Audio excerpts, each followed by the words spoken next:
하나님의 말씀은 시편 8편입니다. 여호와 우리 주여, 주의 이름이 온 땅에 어찌 그리 아름다운지요. 주의 영광이 하늘을 덮었나이다. 주의 대적으로 말미암아 어린 아이들과 젖먹이들의 입으로 권능을 세우시며 이는 원수들과 보복자들을 잠잠하게 하려 하심이니이다. 주의 손가락으로 만드신 주의 하늘과 주께서 베풀어 두신 달과 별들을 내가 보오니 사람이 무엇이기에 주께서 그를 생각하시며 인자가 무엇이기에 주께서 그를 돌보시나이까. 그를 하나님보다 조금 못하게 하시고 영화와 존귀로 관을 씌우셨나이다. 주의 손으로 만드신 것을 다스리게 하시고 만물을 그의 발 아래에 두셨으니 곧 모든 소와 양과 들짐승이며 공중의 새와 바다의 물고기와 바닷길에 다니는 것이니이다. 여호와 우리 주여, 주의 이름이 온 땅에 어찌 그리 아름다운지요. 아멘. 기도드리겠습니다. 살아계신 하나님 감사합니다. 이 시간 하나님의 말씀을 전하고 듣습니다. 성령께서 역사하셔서 하나님의 뜻을 잘 깨달아 알게 도우시고 또 하나님이 알려주시는 대로 잘 믿고 따르게 도우소서. 감사드리고 예수 그리스도의 이름으로 기도드렸습니다. 아멘. 예, 오늘 시편 8편을 이제 보게 되면 1절 위에 이제 제목이 있어요. 다윗의 시 인도자를 따라 깃딧에 맞춘 노래. 근데 이 깃딧이라는 의미는 정확히는 모릅니다. 그래서 이제 깃딧이 의미하는 것은 블레셋 가드에서 사용하는 가드 지역에서 사용하는 이제 악기라든지 아니면 그쪽 지역에서 사용했던 어떤 가락으로 보기도 합니다. 그 가락은 이제 포도주 틀에서 포도를 밟으면서 부르는 노랫가락 뭐 이런 것이 아닐까 추정을 하고 있어요. 예, 이제 본문으로 돌아가서 오늘 본문을 통해서 이제 다윗은 하나님께서 인간에게 얼마나 큰 은혜를 내려 주셨는지를 분명하게 알려주고 있고 또 창조 세계를 다스려야 하는 인간의 의무를 일깨워주고 있고 또 놀라운 은혜를 베푸신 하나님을 찬양해야 함을 이제 알려주고 있습니다. 다윗은 먼저 하늘과 땅과 바다와 그 속의 모든 것들을 보면서 이 모든 것은 하나님이 창조하신 것임을, 하나님이 주인 되심을 분명히 말하고 있어요. 1절에 여호와 우리 주여라고 이렇게 말하고 있는데, 여호와라는 것은 이제 스스로 계신 하나님이라는 뜻이죠. 인간과 그 외 모든 것들은 여호와 하나님에 의해서 창조된 것들입니다. 여호와 하나님만이 스스로 계신 분이시고 인간과 그 모든 것들은 천지 만물은 다 하나님에 의해서 창조된 것들이라는 것을 우리가 늘 잊지 말아야 되겠습니다. 또 하나님을 주님이라고 부르고 있어요. 여호와 우리 주여라고 이렇게 부르고 있는데 여기서 주님이라는 뜻은 그냥 단순히 뭐 인간의 주인 정도 되는 그 노예를 소유한 주인 정도 그 정도 되는 의미가 아니라 온 천지 만물을 창조하시고 주관하시는 절대 주권자 하나님이시다라는 의미예요. 그래서 여호와 우리 주여라는 의미가 이런 의미죠. 이러한 하나님에 의해서 온 천지 만물이 창조되었다라는 것을 아주 분명히 다윗이 말을 하고 있어요. 하나님만이 스스로 계신 분이고 그 외의 모든 것들은 다 하나님에 의해서 창조된 것임을 다시 한번 우리가 마음에 깊이 새겨서 하나님의 피조물로서의 본분을 다해야 됩니다. 그리고 다윗은 하나님이 창조하신 인간과 모든 만물은 지극히 아름다운 것임을 이제 분명히 선언하고 있어요. 1절에 여호와 우리 주여, 주의 이름이 온 땅에 어찌 그리 아름다운지요. 주의 영광이 하늘을 덮었나이다. 로마서 1장 20절에서도 모든 천지 만물에 하나님의 능력과 신성이 드러나 있다라고 이렇게 기록이 되어 있죠. 여러분들은 하나님이 창조하신 사람을 볼 때, 자연 만물을 볼 때 하나님의 지혜와 능력, 그 크신 하나님의 은혜와 하나님의 아름다움을 발견을 합니까? 이 땅의 인간들은 하나님이 창조하신 그러한 인간과 모든 자연 만물의 영광스러움, 아름다움을 보지 못하죠. 하나님의 그 놀라운 은혜와 능력을 보지 못합니다.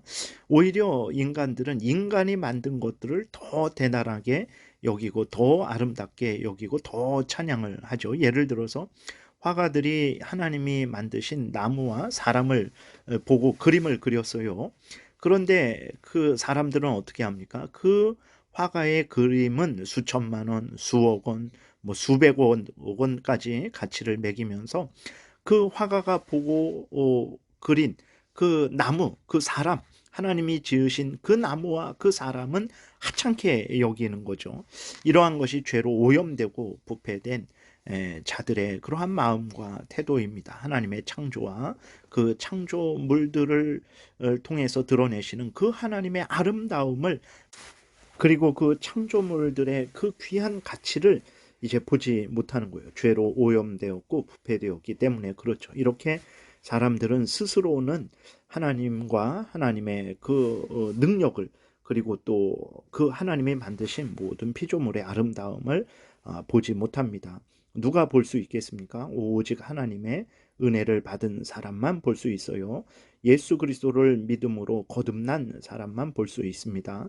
성령께서 그 마음에 눈을 열어주신 사람들만 이제 볼 수 있는 거죠. 그래서 2절에 다윗이 그 하나님의 능력과 은혜, 그 모든 것들을 볼 수 있는 것은 이 땅에서 교만하고 지위 권세, 뭐 세상적인 능력으로 보는 것이 아니라 하나님을 순전히 의지하고 경외하는 자들이 본다라는 것을 이제 알려주고 있죠. 2절에 보게 되니까 주의 대적으로 말미암아 어린 아이들과 젖먹이들의 입으로 권능을 세우시며 이는 원수들과 보복자들을 잠잠하게 하려 하심이니이다. 그러니까 이제 원수들과 대적자들, 이 땅에 있는 지위 권세를 얻은 자들이 교만하죠. 물질을 얻은 자들이 교만합니다. 그 교만한 자들이 하나님을 대적하죠. 하나님께서 그들을 어리석게 하는 거예요. 그 이 땅에서 어리석은 젖먹이와 어린 아이들, 그 무시하고 하찮은 존재잖아요. 근데 하나님께서 그 아이들의, 그 어리석고 어린 아이들, 연약한 아이들에게 은혜를 주시니까 이 세상에서 하찮고 그렇게 조롱받고 별거 아니라고 여겨지는 그 어리석은 사람들이 오히려 하나님을 알고 하나님의 영광을 찬양하며 하나님의 은혜를 누리게 되는 거죠. 고린도전서 1장에서도 이 세상에 지혜롭고 능력 있는 자들이 자신들의 힘으로, 자신들의 지혜로는 하나님을 알지 못한다. 그래서 하나님이 전도에 미련한 것으로 하나님을 알려주고 계시다라고 이렇게 기록이 되어 있습니다. 하나님의 은혜를 받고 그 은혜를 누리는 것은 세상적으로 뭐 이렇게 부귀영화, 또 어떤 조건이 좋은 사람들이 그렇게 누리는 게 아닙니다. 하나님을 경외하고 의지하는 자들, 자신들이 죄인임을 고백하고 하나님의 은혜를 구하는 자들, 예수 그리스도를 구주로 믿고 의지하는 자들, 성령의 인도함을 받는 자들이 하나님의 은혜를 받는 것이고 하나님을 알고 하나님의 그 영광을 보고 하나님께 감사하고 찬양하며 하나님의 뜻대로 살아가는 것입니다. 그러므로 모든 인간은 하나님 앞에서 항상 겸손해야 되겠습니다. 그리고 다윗은 하나님께서 이 모든 천지 만물을 왜 만드셨는지를 분명히 밝히고 있어요. 그것은 인간이 이 은혜를 누리고 또 하나님이 주신 모든 천지 만물을 다스려서 하나님의 뜻을, 하나님의 영광을 나타내게 하시려고 하나님께서 이 모든 천지 만물을 만드시고 인간에게 다스리라고 하셨다라고 분명히 이제 알려주고 있죠. 3절부터 8절까지 보게 되니까 주의 손가락으로 만드신 주의 하늘과 주께서 베풀어 두신 달과 별들을 내가 보니 사람이 무엇이간데 주께서 그를 생각하시며 인자가 무엇이기에 주께서 그를 돌보시나이까. 그를 하나님보다 조금 못하게 하시고 영화와 존귀로 관을 씌우셨나이다. 주의 손으로 만드신 것을 다스리게 하시고 만물을 그의 발 아래에 두셨으니 곧 모든 소와 양과 들짐승이며 공중의 새와 바다의 물고기와 바닷길에 다니는 것이니이다 라고 이렇게 기록이 되어 있습니다. 하나님에 의해 지음받은 인간이 이렇게 존귀한 은혜를 받았던 거예요. 아담이 이렇게 존귀한 은혜를 받았습니다. 아담이 이렇게 존귀한 자리에 있었어요. 모든 천지 만물, 모든 짐승들을 하나님을 대신해서 다스리는 그 영광의 자리에 있었습니다. 그런데도 아담은 만족하지 않았죠. 감사하지 않았고 오히려 탐욕을 품었어요. 흙으로 지어진 자가 하나님을 대신해서 하나님처럼 온 천지 만물을 주관하고 다스리는 그 존귀한 자리에 올랐고 그 크신 은혜를 받았음에도 불구하고 만족하지 못하고 탐욕을 품고 범죄했던 거죠. 그러니까 자신이 하나님처럼 되려는 교만을 가졌던 거예요. 결국은 어떻게 됐습니까? 하나님이 주신 지위와 권세, 생명 모든 것을 잃어버리고 죽음의 종노릇하게 된 것을 우리가 성경을 통해서 확인하게 됩니다. 악한 사탄 마귀는 이렇게 마치 인간을 속이죠. 마치 하나님은 여호와 하나님이시고 주님이시고 창조주신데 인간은 피조물인데 인간이 마치 하나님과 대등한 존재로 여김을 받을 수 있다라는 그런 악한 생각을 주죠. 그래서 인간들로 하여금 하나님께 절대적으로 복종하는 삶을 살게 하는 게 아니라 자기 마음대로 하나님을 거역하고 대적하고 자기 마음대로 살아가게 하는 그 악한 범죄를 저지르게 합니다.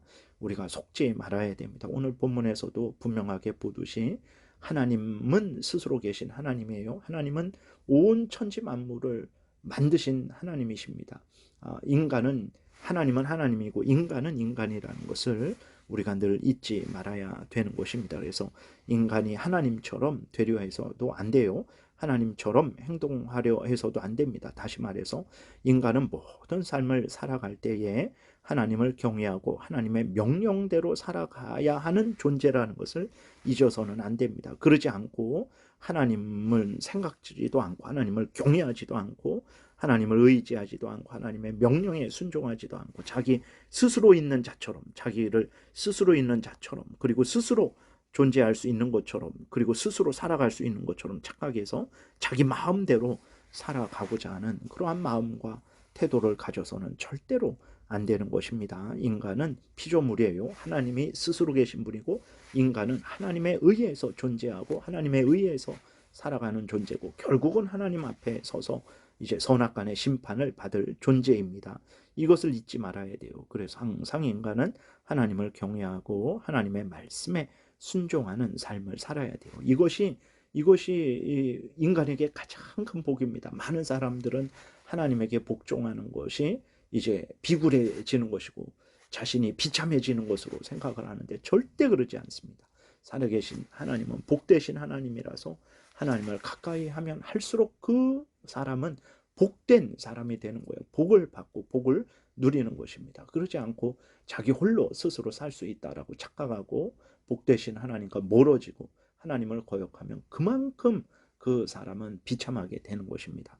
악한 사탄 마귀에 속지 말고 우리가 하나님이 우리에게 주신 은혜를 늘 기억하고 감사하고 그 은혜를 누리고 또 그 은혜를 주신 목적대로 하나님의 영광을 나타내는 삶을 살아야 되겠습니다. 기도드리겠습니다. 살아계신 하나님 감사합니다. 진정 인간이 무엇이기에 이렇게 존귀한 존재로 만들어 주시고 또 인간이 영원히 생각할 수도 없고 만들어낼 수도 없는 온 천지 모든 만물을 만드셔서 살게 하시고 누리게 하시고 주관하게 하시는지요. 살아계신 하나님께서 은혜를 내려주시고 인도하셔서 우리가 이 하나님의 은혜와 뜻을 분명히 깨달아 알고 항상 하나님께 감사하고 하나님의 뜻대로 살아가는 우리 모두가 되게 도우소서. 예수님 이름으로 기도드렸습니다. 아멘.